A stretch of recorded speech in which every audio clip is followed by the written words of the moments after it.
Hey guys, so today I'm going to teach you how to fix your mouse problem if you can't see it.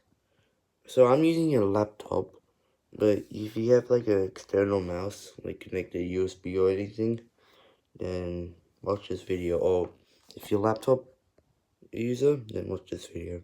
So first, I got mouse, right?